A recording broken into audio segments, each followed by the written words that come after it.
Hello বন্ধুরা, সবাই কেমন আছেন? আশা করছি সবাই ভালো আছেন, ভালো থাকবেন। তো বন্ধুরা, আজকে এই যে ফুলকপি দিয়ে ডিমের ঝোল করব। নুন হলুদ মাখিয়ে নিচ্ছি। ফুলকপিটা একটু ভাপিয়ে নিয়েছিলাম, হালকা হালকা হয়তো ধোঁয়া উঠছে, যে একটু ভাপিয়ে নিয়েছি ফুলকপিটা। তো ডিম আর ফুলকপির মধ্যে হলুদ মাখিয়ে দেবো।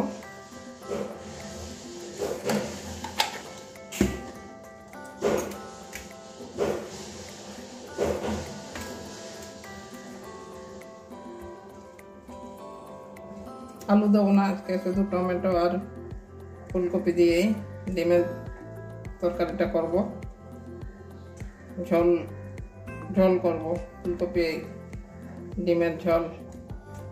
তো ঠিক আছে, দেখতে থাকুন। নুন হলুদ মাখিয়ে নিয়েছি, নুনটা তো দিইনি, শুধু হলুদটাই মাখিয়ে রেখে দিলাম। কড়াই বসিয়ে দিয়েছি, এবারে গ্যাসটা ধরিয়ে নেব।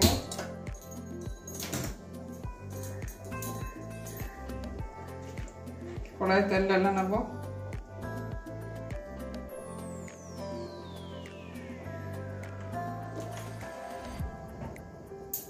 অল্প তেল নিয়েছি, তেল গরম হয়ে গেছে। এবারে ডিমটা ভেজে নেব।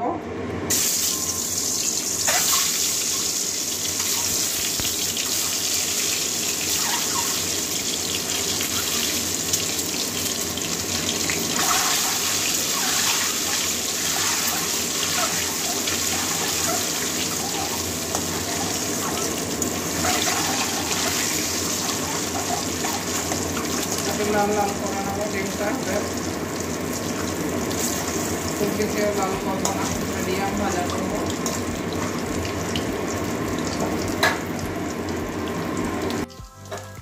ডিমটা আমার ভাজা হয়ে গেছে, খুব বেশি আর ভাজবো না।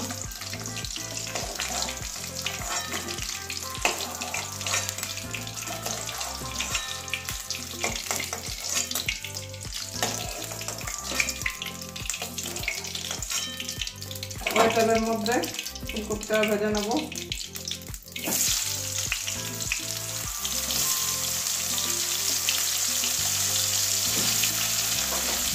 হলুদটা হলুদ মাখিয়ে ভাজা করলে তেল খেতে হয়। যখন হলুদ মাখিয়ে ভাজছি কোনো রকম একটা তেল ছিটছে না, আর না হলে তেলে দেওয়া মাত্রই থাকে।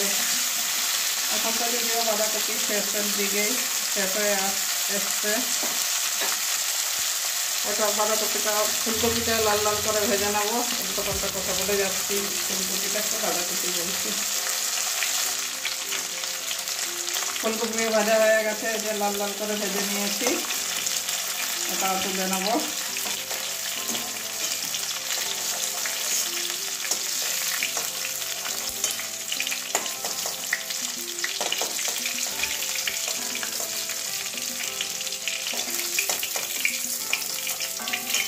ফুলকপিটা টাইট ছিল, তেলটা সেরকম টানেনি, অনেকটাই তেল বেঁচে গেছে। ওই তেলেই রান্না হয়ে যাবে আমার।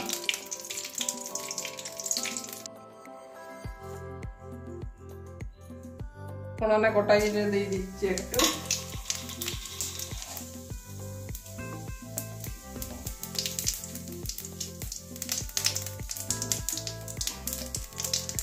একটা তেজপাতা মাঝখানে চিরিয়ে দিয়েছি।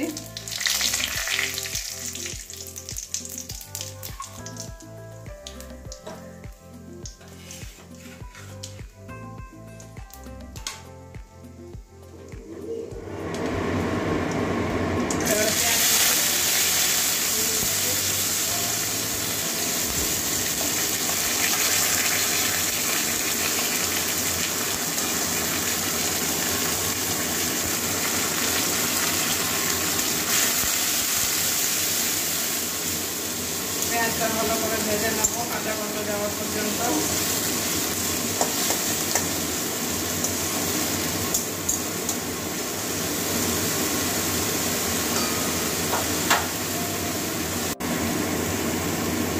বন্ধুরা, দেখাটা হয়নি আপনাদেরকে, যে দই একটু দেবো, দইও দেবো। পেঁয়াজটা ভাজা হয়ে গেছে, এবারে আদা রসুনের পেস্ট দিয়ে দিচ্ছি 1.5 চামচ। দুটো জিনিস একসঙ্গে পেস্ট করা আছে আমার, সবসময় আমি পেস্ট করে রাখি আদা রসুনটা।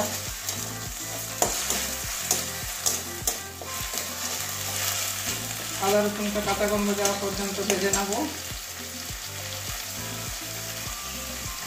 কাঁচা লঙ্কা মাঝখানে চিরিয়ে দিয়েছি।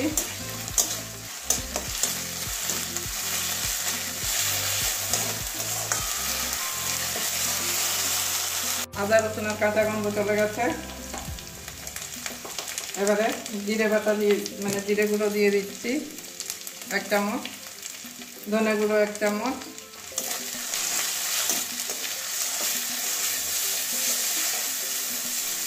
মশলা ভালো করে কষিয়ে নেব। হলুদ দিয়ে দিচ্ছি 1 চামচ মতো। টমেটো কুচি দিয়ে দিচ্ছি, মশলার সঙ্গে তাও কষিয়ে নেব।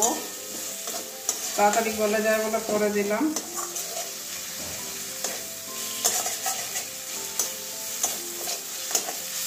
ভালো করে কষিয়ে নেব। নুনটাও দিয়ে দেবো, তাহলে টমেটোটা আমার তাড়াতাড়ি নরম হয়ে যাবে।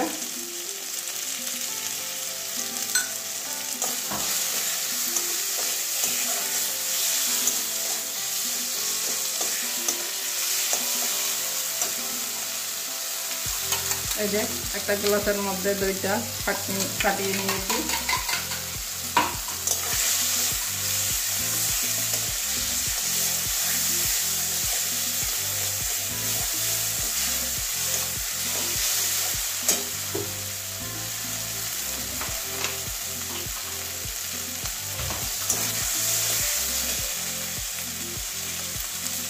কাশ্মীরি লাল লঙ্কার গুঁড়ো দেবো একটুখানি কালারের জন্য।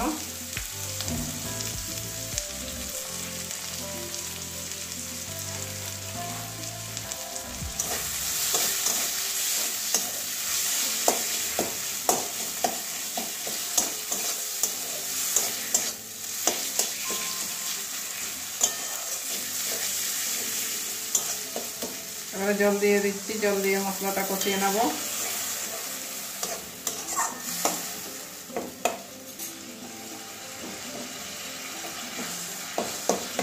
দইটা একটু পরে দেবো।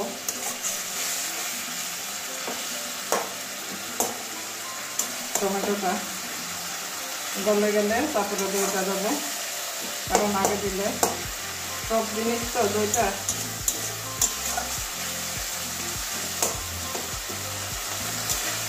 ভালো করে মশলাটাকে তেল ছাড়া অবধি কষাবো। মশলা কষানো হয়ে গেছে, টমেটোটা সব গলে গেছে। এবার ফেটিয়ে রাখা দইটা দিয়ে দেবো।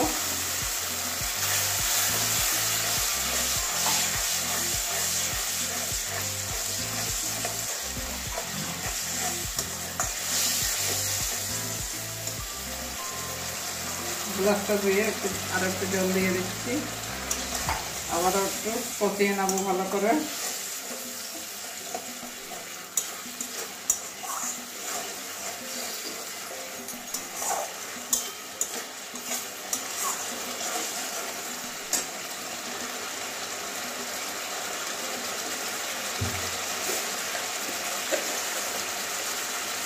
অল্প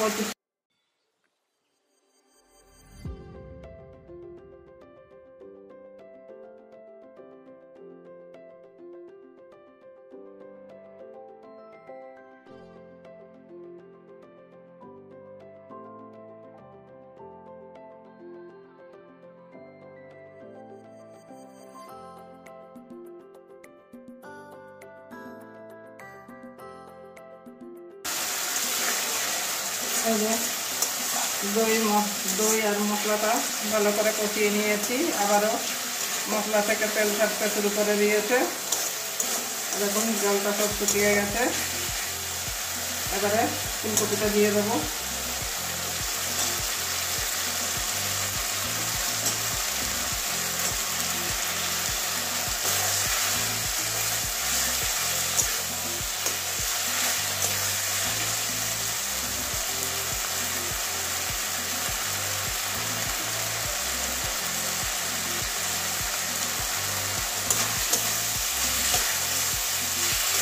ভালো ভালো করে কষিয়ে নেব।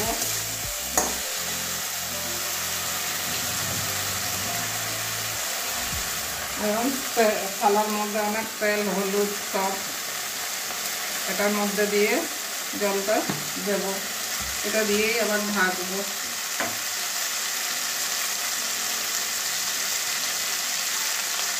হলুদটা অনেক লেগে আছে, এই জন্য হলুদটা একটু কম করেই দিলাম, যে এখানে আমি জানি আমার ওখান থেকে হলুদ একটু আছে।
এবারে ঢাকনাটা খুলছি।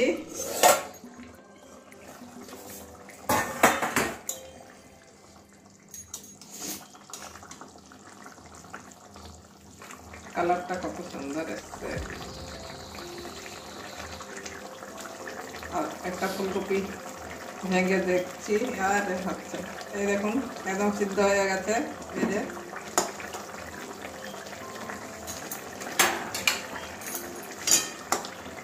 এই দেখুন সিদ্ধ হয়ে গেছে, ভেঙে যাচ্ছে, যে একদম নরম হয়ে গেছে।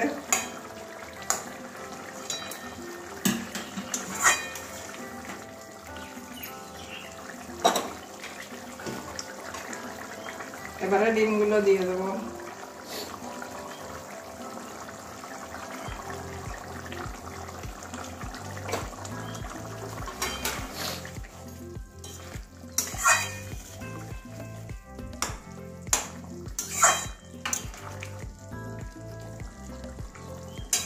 আবারও কাঁটা চামচ দিয়ে ফুটো করে নিয়েছি ডিমটা।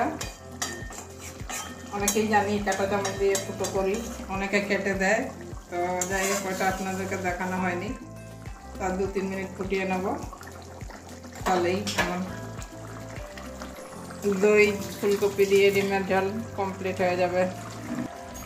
2-3 মিনিট ফুটিয়ে নিয়েছি। এবারে ধনেপাতা কুচি দিয়ে দেবো।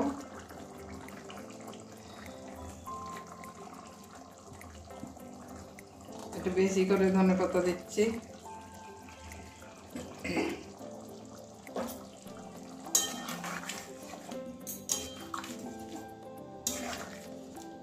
ভালো করে মিশিয়ে নিচ্ছি।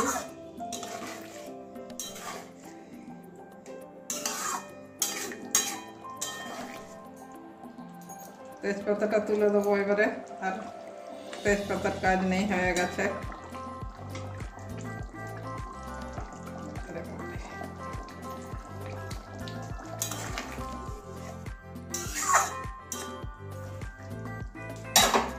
যেহেতু ধনেপাতা দিলাম, একটুখানি ঢেকে দেবো থালা দিয়ে।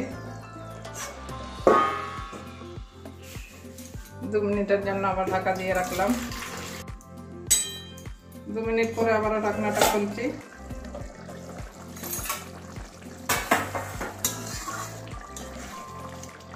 ফুলকপি দিয়ে ডিমের ঝোল আমার একদম কমপ্লিট। এবারে নামিয়ে নেব, একটা বাটির মধ্যে ঢেলে দেখাচ্ছি। এবারে নামিয়ে নিচ্ছি, গ্যাসটা কমানো ছিল। এবার একটা বাটির মধ্যে ঢেলে, বন্ধুরা ফুলকপি ডিমের ঝোল দই দিয়ে, দই তো আগে দেখাইনি আপনাদেরকে, পরে দেখিয়েছি। তো দেখুন কত সুন্দর তরকারি হয়ে গেছে। মাছ মাংস আর কিচ্ছু লাগবে না, এইভাবে একদিন রান্না করে খেয়ে দেখবেন, মাছ মাংস স্বাদ ভুলে যাবেন। সব কিছুর সঙ্গেই খেতে পারবেন। রুটির সঙ্গে ভাতের সঙ্গে তো খাবেনই, রুটি লুচি পরোটা সব কিছুর সঙ্গেই যাবে। তো বন্ধুরা, কেমন হয়েছে আমার ফুলকপি দই দিয়ে ডিমের ঝোল? আলু তো প্রত্যেক দিনই খাই, আর ফুলকপি তো এরপরে আর পাবো না, শেষ হয়ে যাচ্ছে।